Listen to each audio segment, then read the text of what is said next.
I watched the sun crawl over the ridge where my house used to stand, and the silence felt like an accusation I could not answer yet. They called it a hilltop mansion, but to me, it was a life stacked stone by stone above a valley I had earned inch by inch. The letter from the Homeowners Association had arrived 3 months earlier, thin paper pretending to carry thick authority. It said I owed unpaid fines, penalties, and enforcement costs totaling $78,000 due immediately.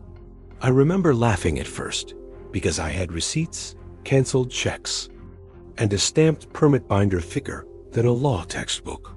I had paid every assessment on time, every special levy approved in open meetings recorded by the county clerk. I called the HOA office, and a woman with a tired voice told me to email compliance at ridgeviewoa.org and wait 10 business days. I emailed, attached PDFs, scanned bank statements, and even notarized copies of the deed, showing I was in good standing. 10 days passed, then 20. Then a certified letter arrived warning of immediate enforcement action. I drove down the mountain to their office, past manicured lawns and identical mailboxes, feeling the tension hum in my chest. The office door was locked during posted business hours, and a notice said all inquiries must be submitted online. That night, rain pressed against the glass walls of my house, and I read the CC and RS again, like scripture twisted into thread. The backstory matters because I did not just wake up powerful, angry, or careless with paperwork. I grew up in a rental apartment where mold bloomed like maps on the ceiling and landlords never answered calls. I studied law because paper decides who sleeps warm and who gets evicted with their clothes in trash bags. After years as a public defender, then a state senator, I ran for governor on transparency and due process. I won by a narrow margin, and I kept my residence private because politics eats everything it can see. The Hilltop property was purchased through a blind trust, fully disclosed to the Ethics Commission, approved by council. Every permit for grading, retaining walls, and utilities was issued by the county with inspection sign-offs. The first incident happened on a Tuesday, when my security detail called while I was in a budget hearing. They said there were trucks at the gate, yellow vests, and a posted notice of violation stapled to my fence. I asked if there was a court order, and they said no judge's seal, just an HOA enforcement authorization. I told them to stop anyone from entering, and they said local deputies were already there. When I arrived, the deputies showed me a document titled Emergency Abatement Authorization, signed by the HOA president. The president, a real estate broker with a smile like polished glass, told me fines had accrued and action was lawful. I demanded a lien record, a notice of hearing, and proof of service, and he said their lawyer advised immediate demolition. I called my attorney, and she arrived breathless, flipping through statutes while engines idled behind us. She told the deputies this violated state law requiring judicial foreclosure for liens, not self-help destruction. The deputies shrugged and said they were there to keep the peace, not interpret civil disputes. The excavator moved first, its arm swinging like a verdict I had not argued. Glass shattered, stone cracked, and my home fell in measured bites under the excuse of compliance. Neighbors filmed from their balconies, whispering as if spectacle absolved participation. By sunset, the house was a field of broken lines, and a notice was zip-tied to a post citing unpaid fines.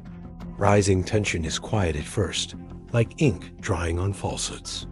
I went home to a hotel room and laid out the evidence on the bedspread. Bank statements showed every payment cleared, and the HOA ledger omitted credits after a system migration.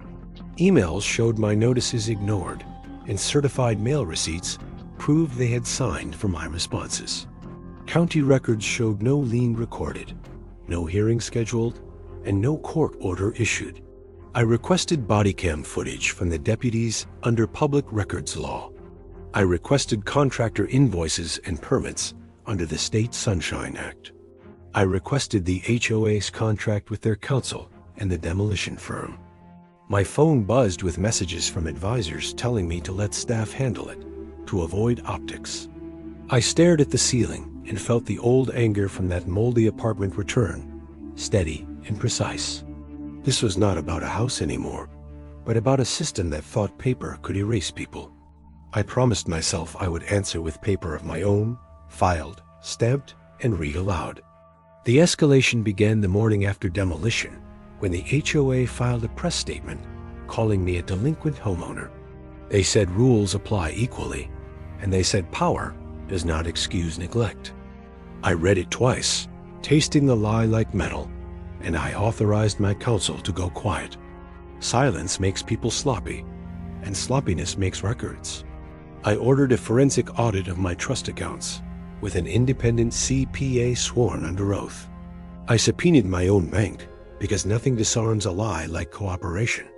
The audit traced every assessment payment by date, amount, and confirmation number. It found a software migration at the HOA that zeroed credits for 10 properties. Those properties belonged to people who had challenged the board before. I asked my staff to map names to voting records, and a pattern emerged. The HOA president had lost a zoning appeal I supported last year. His lawyer was the same firm that had donated heavily to my opponent. Evidence piled up in manila folders like a city skyline. The deputy's body cam footage arrived with a delay letter citing staffing shortages. When it finally came, the audio caught my attorney stating the statute number aloud. The deputy replied that his supervisor told him to stand down. I requested the supervisor's call logs, and the timestamps aligned with the HOA lawyer's number. The demolition company invoice listed an emergency permit number that did not exist. County permitting confirmed no emergency, no hazard, no condemnation. I deposed the contractor's foreman, and he admitted the HOA paid cash for speed. Cash leaves fingerprints in panic, not ink. The HOA meeting minutes were edited after the fact, with metadata showing changes. Their counsel certified compliance without attachments, a signature floating over nothing. I watched neighbors change their tone when they realized this was not theater. One brought me a flash drive with photos of notices removed from mailboxes. Another signed an affidavit about fines invented in executive session. Escalation is when people pick sides without being asked. I kept my public schedule full and my private calendar ruthless. I met with the Attorney General under privilege, not as governor, but as citizen.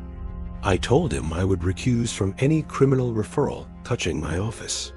He nodded and asked for a timeline. I gave him one printed on archival paper with exhibits tabbed and indexed. Then I planned. Revenge without planning is just rage with paperwork. I planned to make the process the punishment. First, a civil suit for trespass, conversion, and destruction of property. Second, a quiet ethics complaint against their counsel for conflicts and misrepresentation. Third, a criminal referral for conspiracy, tampering, and false instruments. Fourth, a legislative audit of HOA enforcement statewide, drafted by staff, not tied to me. I planned to let each action surface a different truth. I instructed my lawyer to seek injunctions, preserving records and devices. I authorized a neutral receiver to take over the HOA pending litigation. I planned depositions in a sequence that would turn witnesses into corroboration. The president first, then the lawyer, then the deputy supervisor. I planned to introduce the body cam audio last, like a door closing. I planned to rebuild nothing until the record was complete.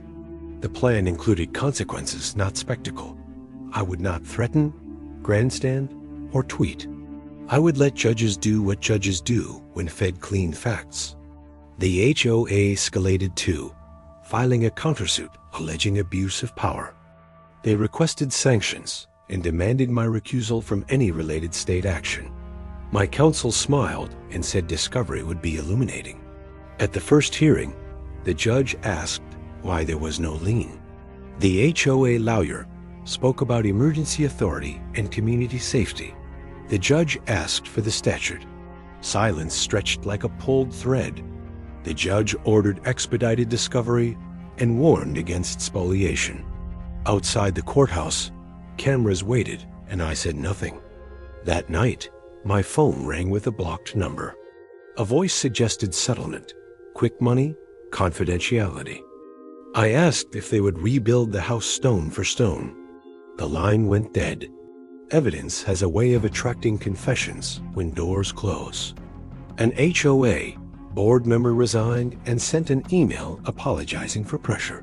The demolition firm offered to refund fees in exchange for immunity they could not get. The deputy supervisor requested counsel and amended his report. I approved subpoenas for text messages, emails, and personal devices. My plan accounted for delay, denial, and counterattack. I slept in the hotel and dreamed of the Hilltop in fog. Each morning, I woke to new filings and steadier resolve. This was no longer about my house. This was about whether rules protect the powerful or restrain them. Execution began with envelopes, not sirens. My lawyer served notices at dawn, so no one could claim surprise. The receiver took control of the HOA accounts before lunch, locking transfers with a court order. I watched the dashboard populate with transactions, like a pulse returning. Depositions were scheduled back-to-back in a windowless suite that smelled of toner and coffee. The president arrived first, confident, cufflinks flashing, counsel whispering. I sat across from him, not as governor, but as plaintiff, and swore him in. He testified that fines were valid, that notice was given, that urgency demanded action. We introduced the ledger, showing erased credits, and asked him to explain the migration. He blamed the vendor and claimed ignorance. We introduced the vendor contract, showing his signature approving the change. He shifted and said counsel advised. We introduced emails where counsel asked him to proceed anyway. His jaw tightened and the room cooled. The lawyer deposed next, measured and smooth, objecting his breathing. We played the body cam audio where my attorney cited the statute. He objected to relevance. We introduced his call logs overlapping the supervisor's directive. He requested a break. We denied it and asked about the emergency permit number. He said clerical error. We introduced county certification that the number never existed. The deputy supervisor testified last, eyes red, hands folded. He admitted receiving a call and relaying instructions without a court order. He said he feared insubordination. Fear leaves a paper trail when it meets authority. Confrontation came without shouting. It came when the judge convened an evidentiary hearing and read findings aloud. He found no lien, no hearing, no emergency, no authority. He found trespass, conversion, and bad faith. He found probable cause for criminal referral. The room exhaled. Outside, the president tried to speak to me. I told him to speak to his lawyer and walked past cameras. The demolition firm's owner met me in the hallway and asked about restitution. I said restitution is a ledger, not forgiveness. The court appointed a special master to quantify damages. Engineers testified about replacement cost and loss of use. Appraisers valued the view as irreplaceable. Archivists cataloged personal items destroyed under steel teeth. Neighbors testified about notice removal and pressure. The HOA's insurance denied coverage citing intentional acts. The board voted to dissolve under supervision. The president resigned again, this time in writing. Confrontation turned inward when I returned to the Hilltop. Surveyors marked corners where walls once stood. Wind moved through absence like a witness. I authorized soil tests and foundation reports. Permits were reissued, stamped clean. I stood where the kitchen had been and measured light. The criminal side moved slower, deliberate. The grand jury returned indictments for conspiracy and falsifying records. Arraignments were quiet, procedural, real. The lawyer withdrew from cases across the county. The deputy supervisor was suspended pending outcome. I testified under oath, voice steady, facts relentless. Defense counsel suggested politics. One suggested exhibits. The judge sustained. Execution is patience wearing armor. Settlement offers arrived with numbers and non-disclosure clauses. I declined confidentiality. I accepted restitution structured to rebuild and to fund oversight. The legislature passed an audit requirement with bipartisan votes.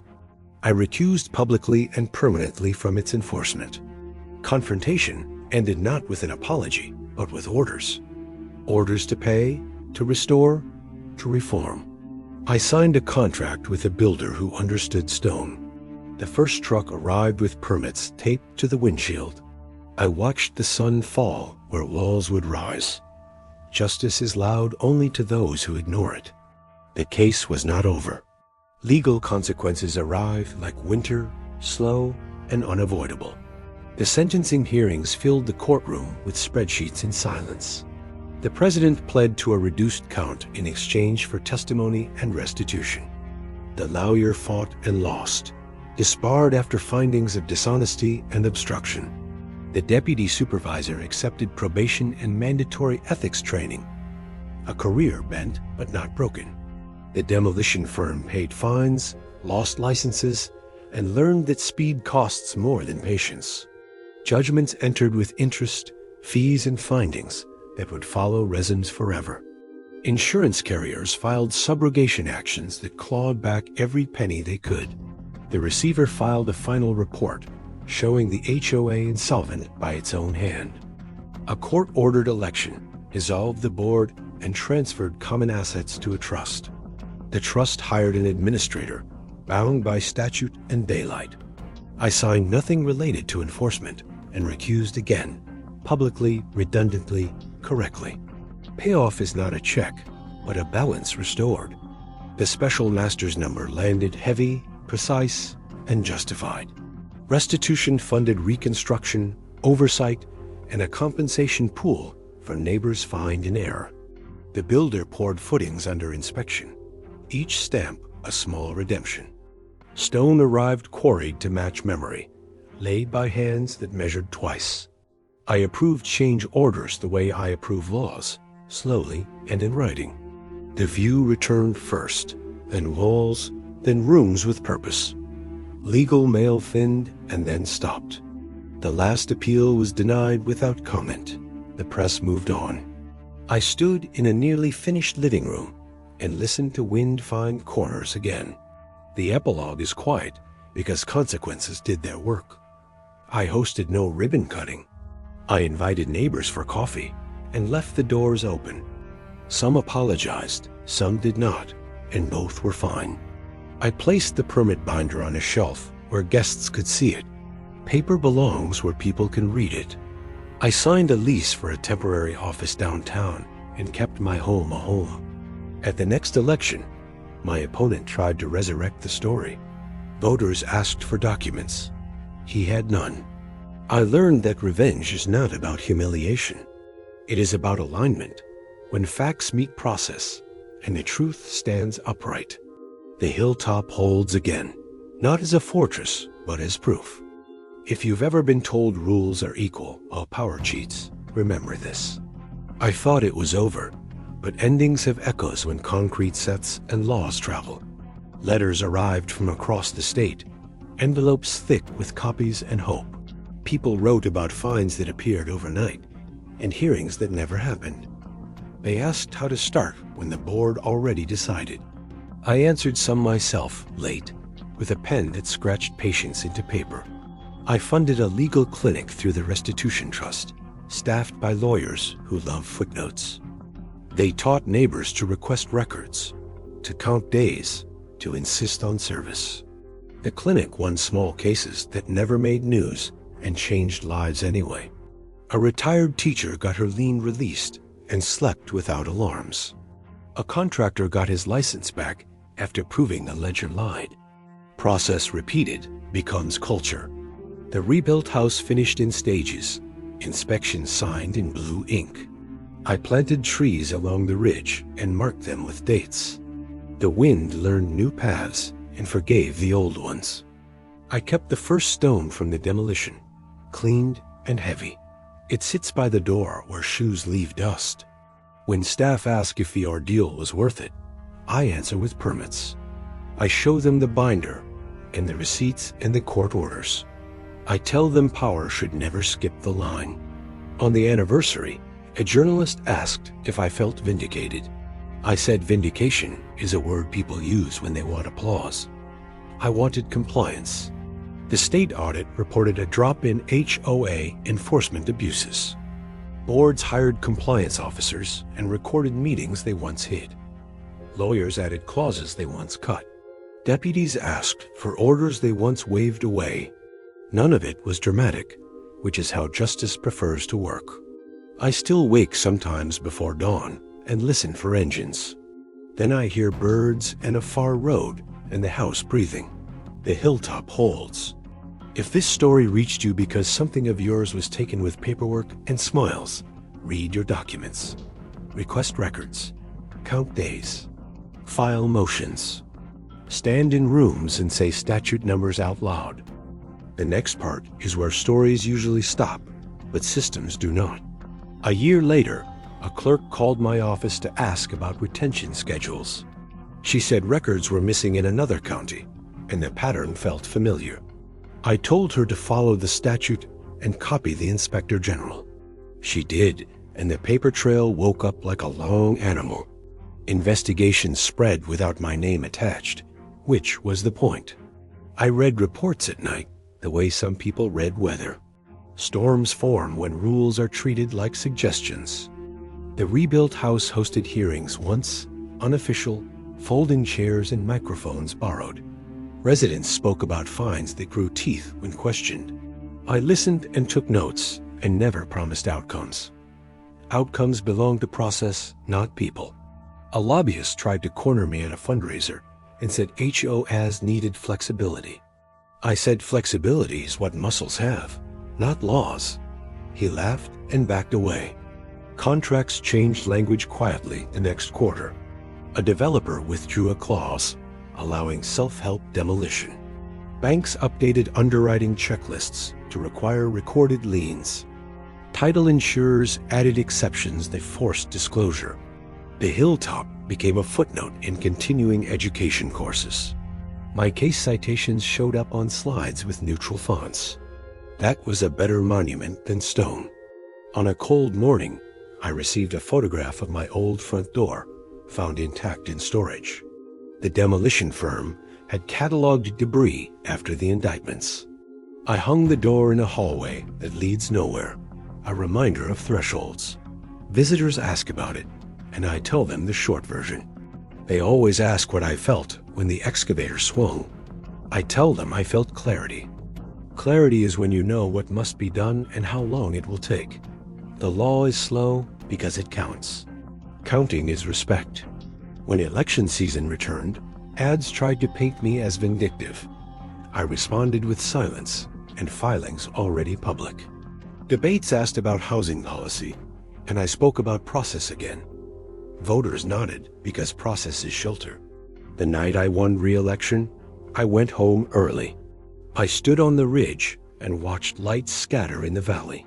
I thought about the woman at the HOA office with the tired voice. I wondered if she found another job with clearer rules. Consequences ripple past villains and touch clerks and neighbors and kids. That is why revenge must be precise. I never rebuilt the guest house. Absence teaches scale. The legal clinic published a guide with templates and deadlines. People downloaded it by the thousands. Courts saw better pleadings and fewer theatrics. Judges smiled the way judges do when work gets easier. I keep my receipts in order and my calendar open. Power ages badly when it hoards. It stays young when it files. If you're still reading, you know why this mattered. If something of yours was taken with authority that skipped steps, you are not alone. Paper is a lever. Use it. I will end where accountability begins, with instructions instead of applause. If you face a board, an agency, or a company that tells you urgency replaces law, ask for the statute. If they say emergency, ask for the order. If they say lien, ask for the recording number. If they say hearing, ask for the notice and the minutes. Write everything down and send it certified. Request records and keep the receipts. Count the days because days are jurisdiction. Bring a witness and a recorder where permitted. Stand calm and say the numbers out loud. When they bluster, file. When they delay, file again. When they threaten, file cleaner. Process is not weakness. Process is gravity. I rebuilt a house, but what mattered was rebuilding the line no one gets to cross. The Hilltop taught me that power respects paper when paper is prepared. If this story helped you, share it with someone who needs a lever. Years pass the way records do, quietly archived until needed. The trees I planted reached the height where shade becomes intention. I learned the names of the inspectors because consistency builds trust. One afternoon, a young lawyer knocked and asked to see the binder.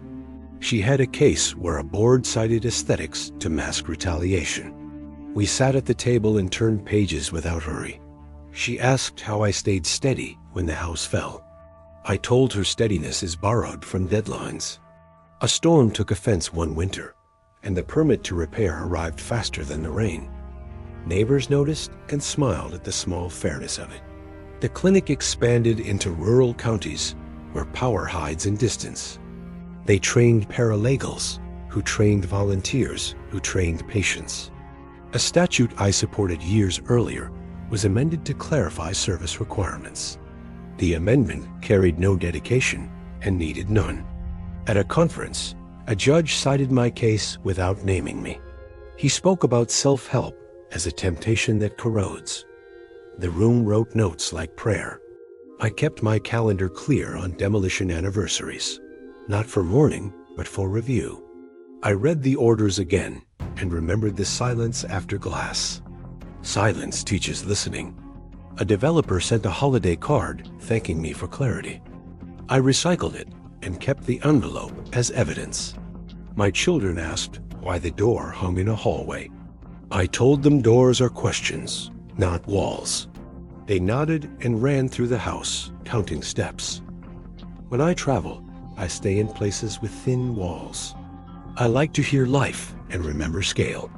The Hilltop remains open to weather and argument. I host students sometimes and show them where absence lived. They ask if I would do anything differently. I say I would file sooner. That answer always makes sense later. On a morning like the first one, I watched the sun crawl over stone. The silence this time felt like agreement. I kept a habit of visiting county recorders when traveling, the quiet rooms where truth sleeps.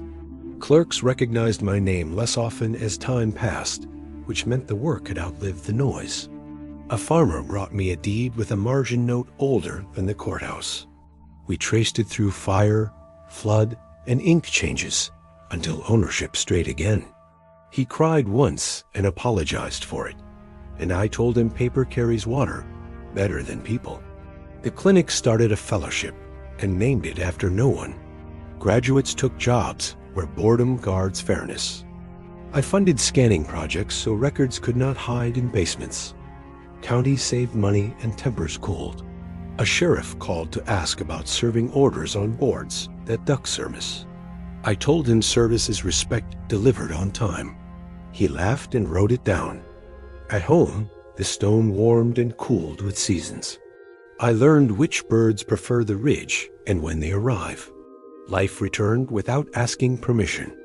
I read fewer headlines and more filings. A developer sued the trust and lost on standing. The opinion cited basics and closed the door gently. I framed the first page and hung it near the hallway door. Visitors read it and understand without explanation.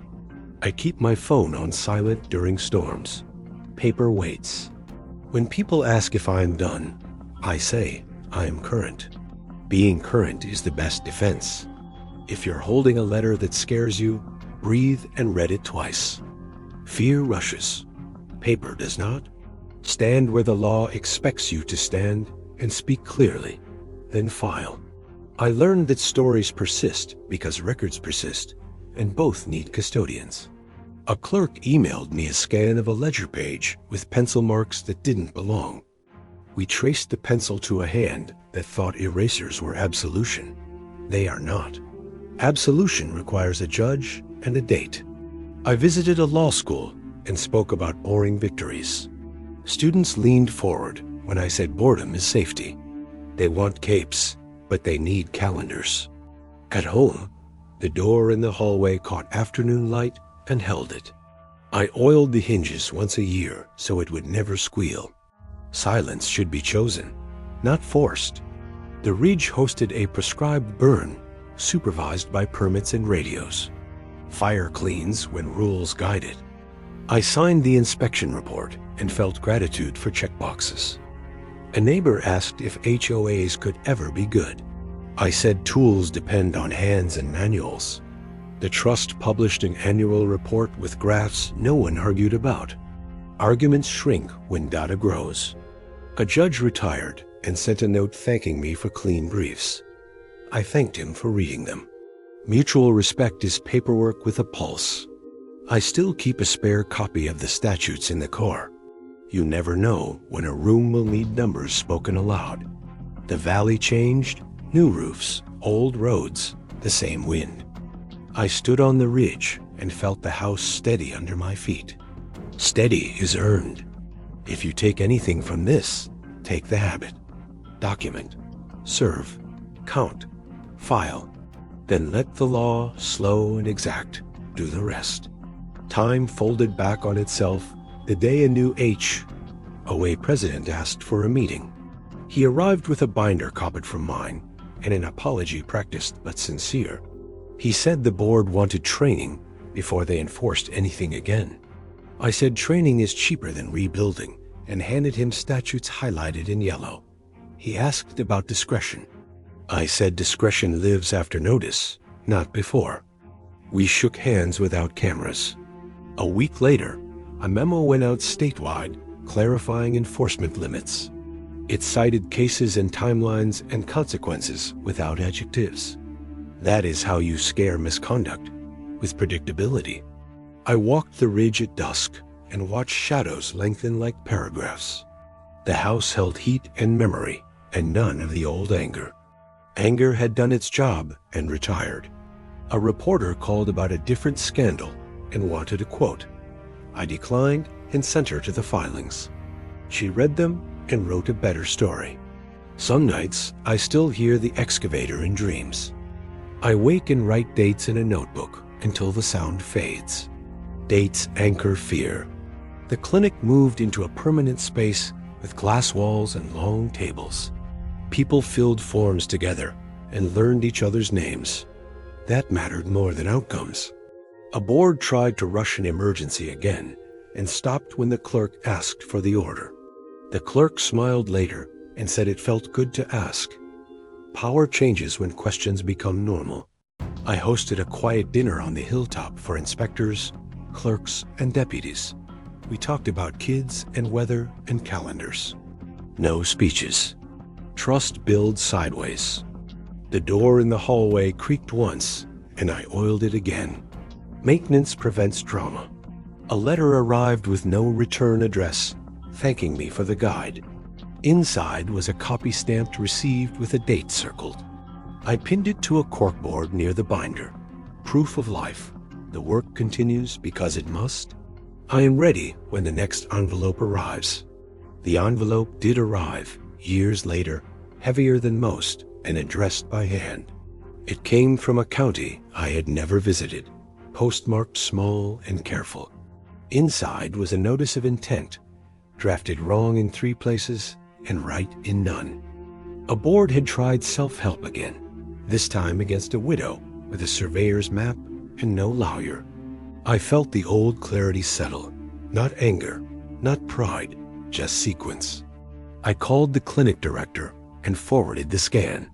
She replied with a timeline and a name before the coffee cooled. We filed a records request that afternoon and a motion the next morning. The board rescinded within a week and blamed miscommunication. The widow sent a thank you note with a pressed leaf. I placed it under the binder's elastic like a bookmark.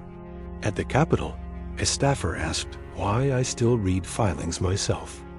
I said delegation ends where consequences begin. A storm rolled in, and the ridge went dark except for the house. Backup power hummed, permitted, inspected, boring. I cooked dinner and listened to rain count seconds. Counting is how systems remember time. I checked the hallway door and touched the grain where hands once pushed. Thresholds are where rules matter most.